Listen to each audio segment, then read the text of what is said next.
Bingo Blitz rules. If your bingo has ads in it, That's not a bingo. if it doesn't have the coolest tournaments, mini games, and the most breathtaking design, Nope, not a bingo. if your bingo moment makes you feel so excited that you just want to burst in joy and scream out loud, bingo! Sorry, so you're playing... Bingo Blitz? Now that's a bingo. Discover a world of excitement with Bingo Blitz, the #1 free bingo game. Download Bingo Blitz and play for free. Now that's a bingo. Hi, this is Rob Benedict. And I am Richard Spate. We were both on a little show you might know called Supernatural. It had a pretty good run, 15 seasons, 327 episodes. And though we have seen, of course, every episode many times, we figured, hey, now that we're wrapped, let's watch it all again. And we can't do that alone, so we're inviting the cast and crew that made the show along for the ride. We've got writers, producers, composers, directors, and we'll of course have some actors on as well, including some certain guys that played some certain pretty iconic brothers. It was kind of a little bit of a left field choice in the best way possible. The note from Kripke was, he's great, we love him, but we're looking for like a really intelligent Duchovny type. With 15 seasons to explore, it's going to be the road trip of several lifetimes. So please join us and subscribe to Supernatural Then and Now.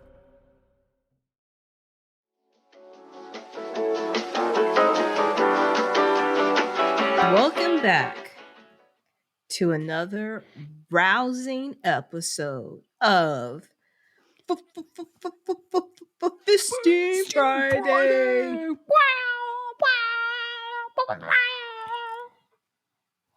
That was so good. That was good. I like that. Pentatonics, wanna call me? That's actually like not to be like the biggest like asshole in the fucking world. No hate to any of them, but like specifically my medium place is being forced to join an a cappella group. Or just like having to like listen to a cappella music, like regularly be around like a cappella besides Pitch Perfect. I was Like- going to say, I love Pitch Perfect, but I can't think of any other instance where I just like a cappella music. Boys to Men sometimes. I'm not going to listen to the Pitch Perfect soundtrack. I'll watch the movie, but No. you The won't- movie is entertaining, but I'm not Perfect. listening. No. No, you won't catch me like I don't listen You to won't I catch don't- me doing cups or any shit like that. No, but that Lennon Amazing one was fucking adorable. And that's how they blew up, I think. Wasn't it? No, but they did it to a different, it wasn't that song, but they played a cup. Acapella haters, come at me. Or acapella lovers, come at me as an acapella hater. I had a friend who was in an acapella group in high school. And she was like, come to my show. And I was like, I've been enough. I mean, the thing is, I think it's a beautiful skill to have. Oh, yeah. Like, I think it's, you know, like something that should be exalted. And I can listen to one or two, but I don't need a full soundtrack. I don't need a full concert.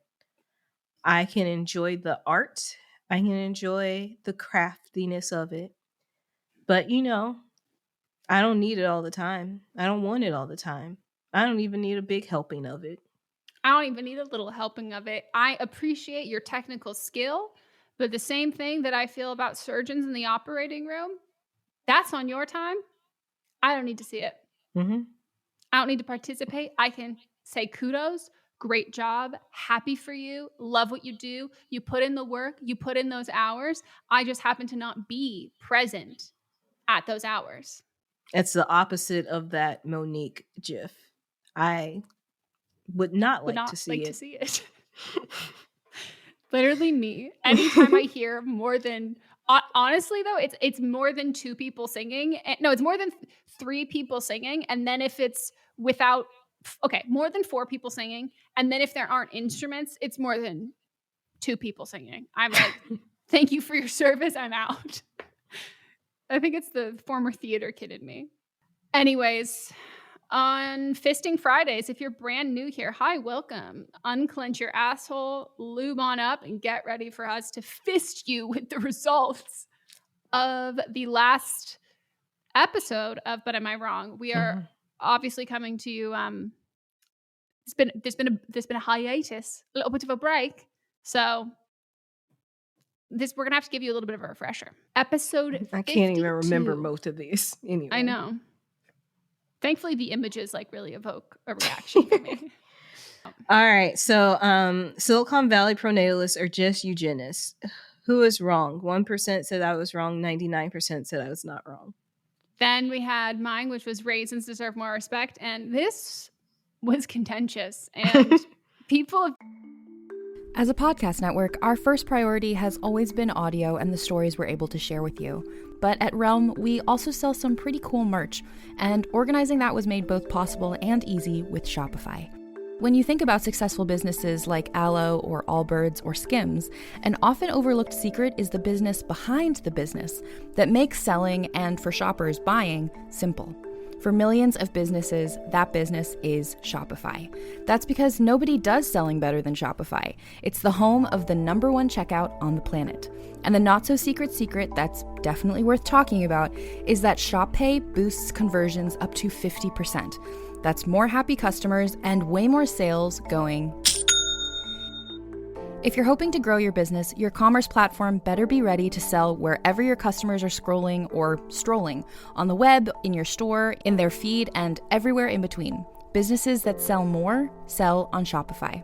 Upgrade your business and get the same checkout we use with Shopify. Sign up for your $1 per month trial period at shopify.com/realm, all lowercase. Go to shopify.com/realm to upgrade your selling today. Shopify.com/realm.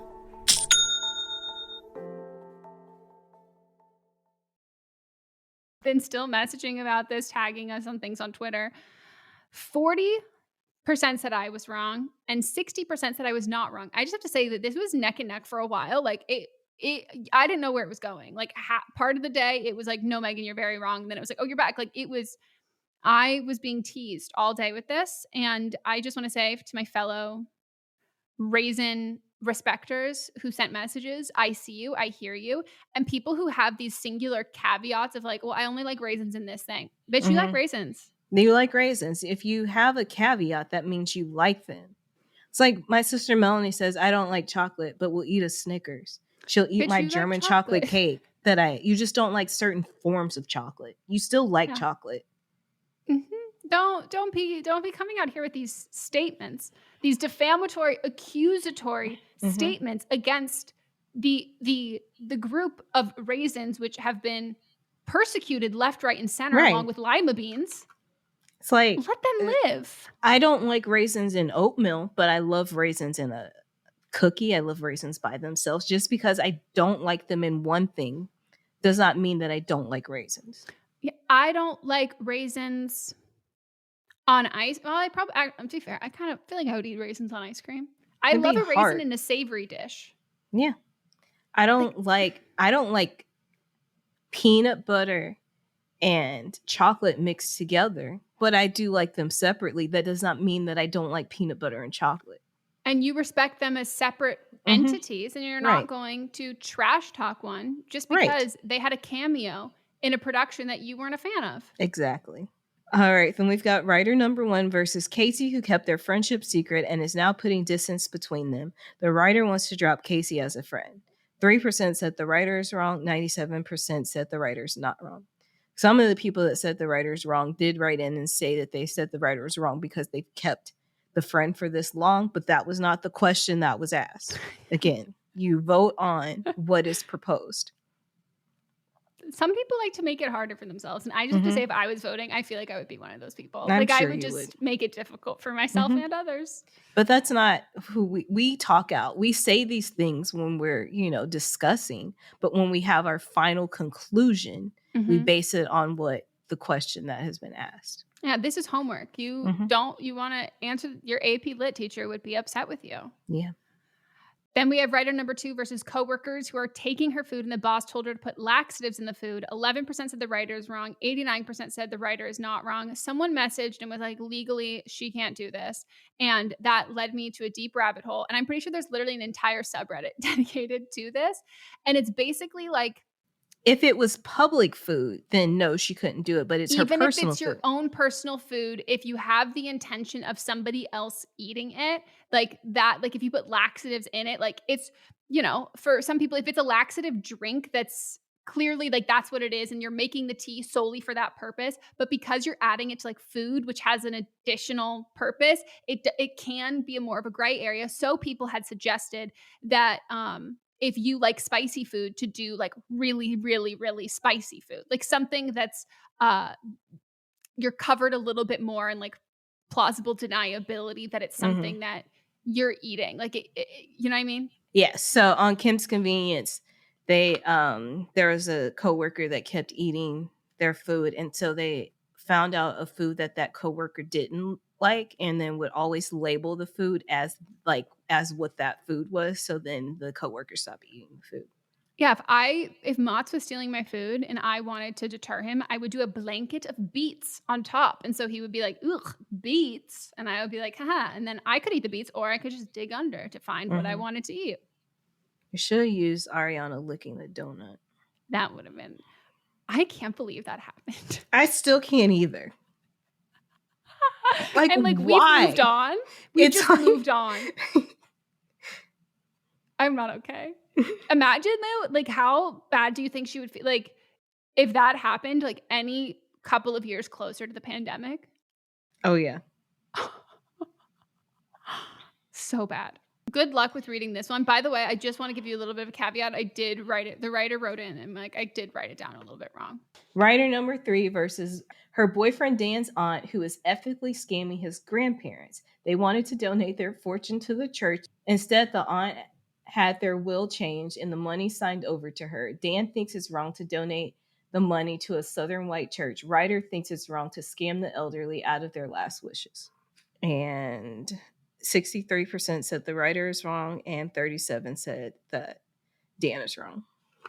To issue a bit of a correction, they said, so this is actually my brother-in-law Frank's aunt / grandparents, so I've only met them once in passing. I asked for more info because your questions were so valid about them and the servants. They apparently had multiple live-in waitstaffers and never cooked a meal of their own. In the last 20 years, they'd get driven everywhere by someone they hired.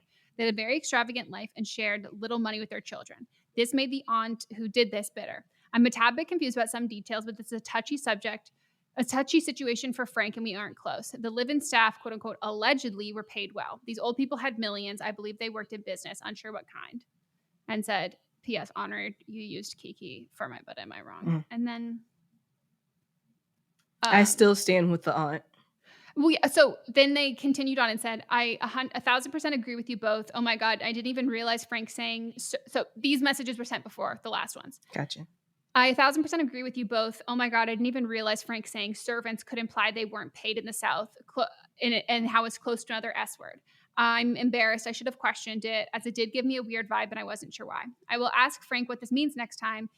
If so, the servants should be given something, in my opinion. I wanted to hear your take on the situation because I was on the fence about this being an unethical scam, as death is such a sensitive thing to the living. But with everything you said, I agree, and it was just a hope. Romanticizing the dead can destroy the living. I have no idea how the aunt got a lawyer to sign on this, but she has a lawyer representing her as well. Honestly, if she needed the money, I feel like it's fine she took it. Frank's mother does not need the money, and they have not spoken in years due to some other deep-rooted family drama. I'm from the North, but it seems like Virginia is a weird place. Unfortunately, there's no way Barry had a change of heart and ended up no. Is he dead? No. But I forgot what this message said, so I started reading it like really casually, and I shouldn't. Unfortunately, there's no way Barry had a change of heart. He ended up on the side of a freeway after escaping the nursing home last week. I don't know if... What's the conclusion of him being on? Did he end up back? I don't know if we mean at the nursing home, or did he get hit by a car and the car sent him to the side of the freeway? Like, where was his final? Was the freeway the final place? Yeah. Or was that a stop on the way back to the nursing home? Yeah. I need you to respond back to that DM. I do love how just it's thrown in at the end. Someone said, I think we should scam the elderly when it is deserved. Then we have writer number 4 versus the coworker who puts their drink in a company fridge that the writer stores their pumped milk in. 87% said the writer is wrong. 13% said the writer is not wrong. This is definitely more skewed than I thought it would be, but at the same time, I mean, I said the writer was wrong. So no, I know. I thought that was gonna be more unpopular. Gotcha. But I'm assuming that it's everybody with the same caveat as us. Mm-hmm. That was like, unless it was your own personal one that they gave you for no one else to use, then you don't really have much legal grounds. But you could have legal grounds against your company if they're not giving you proper accommodations. All right, then we have Wrong of the Week, Gordon Lachey. This is the man who called the police on a little girl that was helping protect the environment. 99% said that Gordon's wrong. 1% said that Gordon is not wrong. I think everybody said it was an accident in the misclicks of votes. My Wrong of the Week, I nominated Chris Brown and his supporters. 100% said Chris Brown and his supporters are wrong. 0% said not wrong. Just one person voted not wrong, and let's see what you said.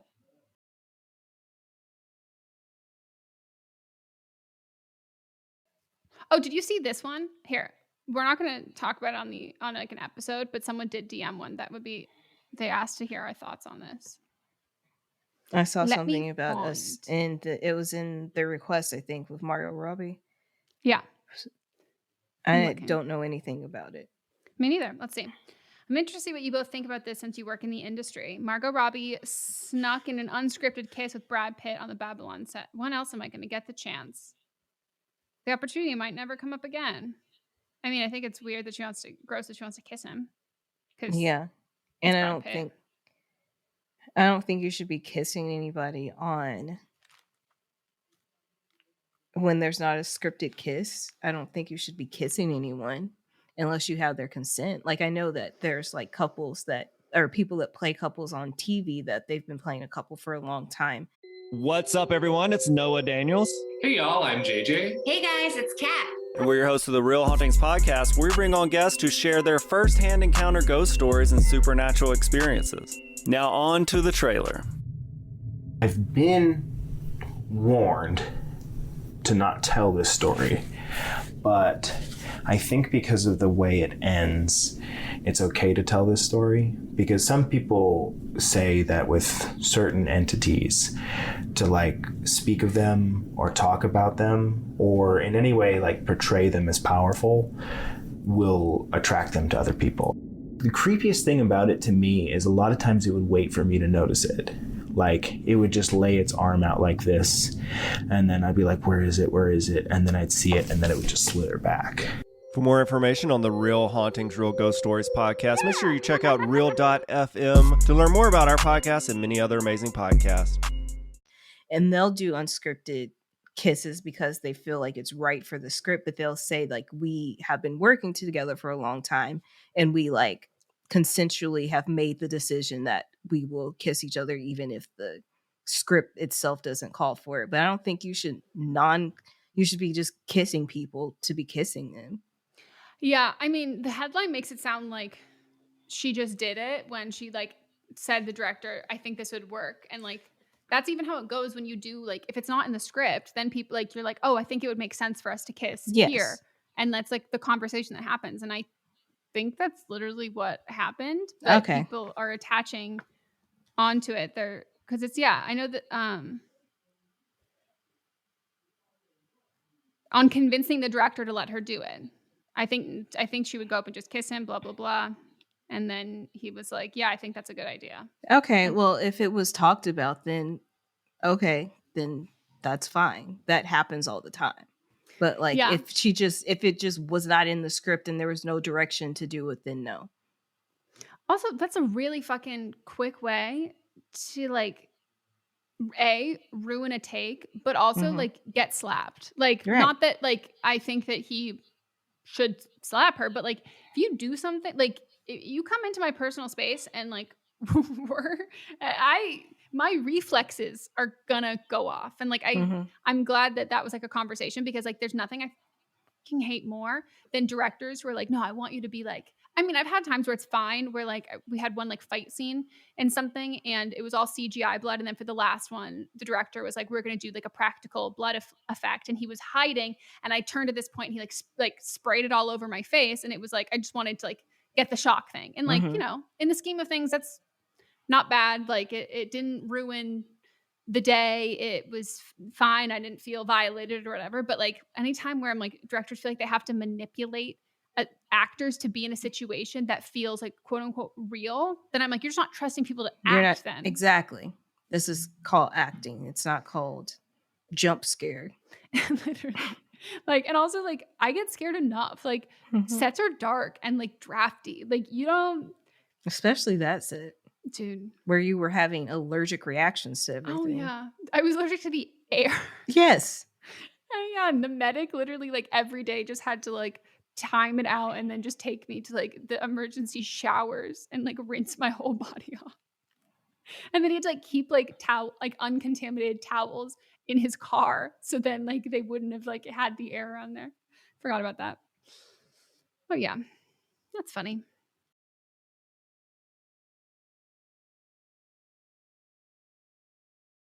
Do you see anything interesting that you want to share with the class? Have you, I mean, I know you've been sick, but did you I've watched a ton of TV. I was just about to ask. So much TV. But I did start watching Marvel Cinematic Universe and I guess TV Universe, everything that fits within that in order. Captain Marvel is better when you see it in the context of what it's supposed to be in. I wholeheartedly agree. Yeah, like when I saw it before, like for the first time, I was like, why? Why does this exist? But when you watch it in the context of everything, it makes perfect sense, so much better. They waited too fucking long to do that movie. Well, and it makes the fucking payoff of like her being able to essentially be indestructible and then necessary in the end, it makes it like a good fucking payoff versus just like, oh, you literally just introduced a character who like can do whatever and then like, oh, cool. Then they did the thing. Awesome. Now like the stakes are so fucking low. Yes. I still have the same fucking complaint that I had in theaters, regardless of where they place it. You cannot give us the most sexual tension that has ever been in a Marvel movie with zero payoff. Like, yeah. I'm not gay, but that felt homophobic. She said that they're gonna that they will explore it in the new one, but I'm like, she's dead. Like, you can't have half the ship dead and then talk about it. No, like unless you're gonna have a flashback, then no, the level of sexual tension. I'm like, I'm gonna need a full like nude sex scene. I need them to have their own spinoff. Like you can do now that you know they have the TV shows. Just give them. I want to see the spinoff of them before the little girl was born. Like let's have all that because the girl says, she says, Auntie Carol has always been family. Yeah, and they were roommates. But you can't just say it because it was the 90s and they couldn't talk about it. But like you're in love. And the idea that like I remember being in the theater and then a movie ends and I go, you're fucking kidding me. Like, right. You can't tell me. When she went off that they were going to kiss. I was like, this makes no sense. I was flabbergasted. And then I went, I'm sorry. So, and then it was like, oh, okay. So they're just like really doing a long lead up. And then everyone's like, well, no, it's just like, you know, it's not confirmed. And I go, no, what? You can't make a movie that is just all about like, it's dripping with this sexual tension and then having it be like, they're just friends. And I'm like, no fucking way. They need their own show. And I want, cause I think it'll be interesting just to see them as with Captain Marvel, seeing them in the Air Force. I think that would be a fucking interesting show. It would be so good. And you just can't dangle this in front of our faces and then just be like, oh no, you were reading too much into it. Like, we're not going to touch on it. I'm like, you wrote the actors believe that they were in a relationship. Well, obviously. And they were portraying it that way. The longing looks that they had, come on. You could like see them undressing each other in their eyes. Like I'm seeing you naked in her eye. I'm seeing this fucking happen. So like No, like, no. If we had to watch fucking Captain America go back in time and slow dance with his wife, I need a full like entire fucking relationship span of them. And then him come back to in present day and be into her niece. Yeah, if we had to deal with that mess, right?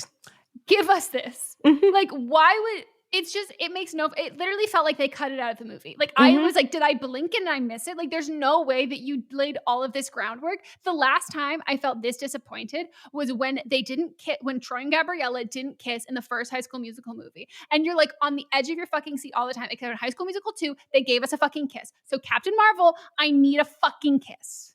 Oh. But I am enjoying seeing everything in order. I feel like I'll like what's her name? Fucking Natasha. I think I'll like her solo movie, Black Widow. I think I'll like it because Alone. I haven't seen it yet. It's like, why does this exist? But I feel like when I go watch it in order, it will make sense because that movie should have came before a lot of the stuff we saw. Mm-hmm. You know what gets its justice is Ant-Man, which I've said underrated constantly. Like I have to. I'm love not there Ant-Man. Yet. It is one of the ones that is like legitimately the most crucial in all of it, and so it makes it again. It has a way better payoff when you watch it in sequence. You just have to pretend Evangeline Lilly isn't a raging anti-vaxxer. Also watching, I watched a few. I didn't watch all of it, but I did watch a few episodes of Agent Carter, and watching it where it fits in makes more sense. We started it, we didn't finish, but now that Abbott Elementary is on Christmas hiatus, that's how we have Abbott, Grey's Anatomy. Do you watch Sex Lives of College Girls? No, I auditioned for it and I was bitter, but I could be open. Because I think what's her name? Renee Rapp.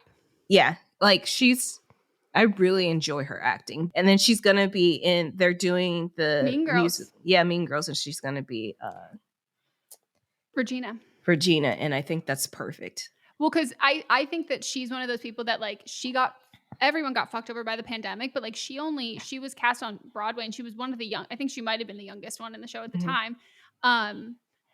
And only got to do a couple shows, and it was so clear that like somebody high up in productions really fucking liked her, and they were like, no, this isn't it. This is not ending here. Like we're gonna do this. And there's just something so likable about her. Like there's rarely somebody I see on TV that I'm just like, she just has, because her character is kind of mean, but like there's just something about her. And then I started following her on TikTok, and I was like, she's just cool.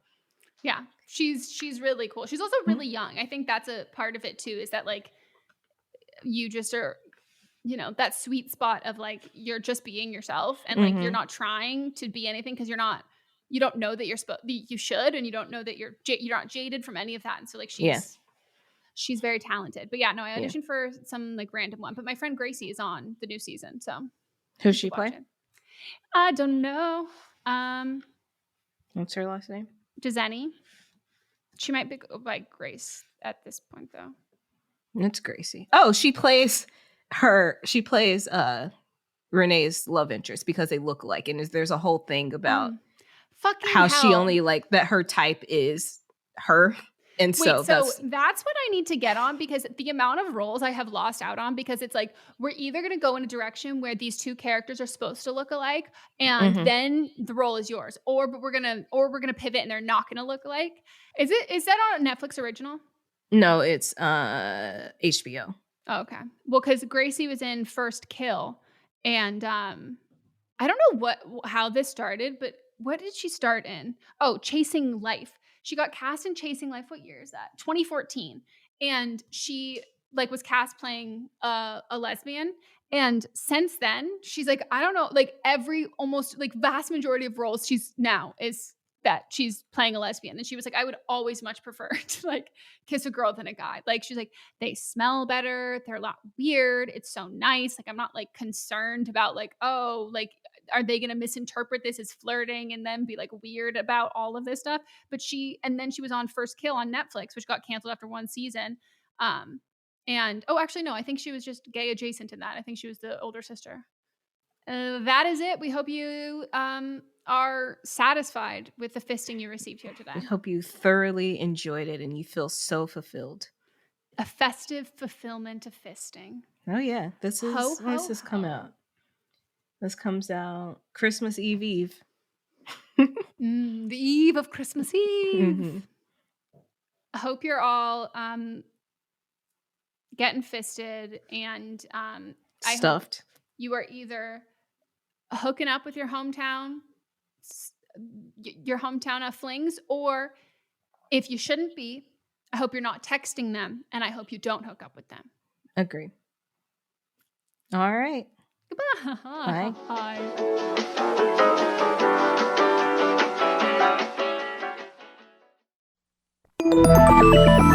Listening to a podcast should be time well spent, and I promise it will be if you'll give this podcast a try. It's called Something You Should Know. I'm the host, Mike Carruthers, and in every episode, I talk with leading experts on topics I know you will find fascinating. From why people can't keep secrets, what your favorite music says about you, why your pet acts in strange ways, and so much more.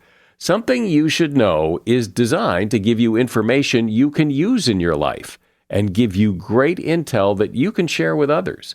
I'm told it's a binge-worthy podcast. And with over 1,000 episodes, there's a lot to binge on. Something You Should Know has been ranked in the top of the Apple Podcast charts consistently for a long time. I know you're going to like this. I just need to get you to try it. Something You Should Know. It's available wherever you listen to podcasts. Hi, I'm Jennifer, a co-founder of the Go Kid Go Network. At Go Kid Go, putting kids first is at the heart of every show that we produce. That's why we're so excited to introduce a brand new show to our network called The Search for the Silver Lining, a fantasy adventure series about a spirited young girl named Isla who time travels to the mythical land of Camelot. During her journey, Isla meets new friends, including King Arthur and his Knights of the Round Table, and learns valuable life lessons with every quest, sword fight, and dragon ride. Positive and uplifting stories remind us all about the importance of kindness, friendship, honesty, and positivity. Join me and an all-star cast of actors including Liam Neeson, Emily Blunt, Kristen Bell, Chris Hemsworth, among many others, in welcoming the Search for the Silver Lining podcast to the Go Kid Go Network by listening today. Look for the Search for the Silver Lining on Spotify, Apple, or wherever you get your podcasts.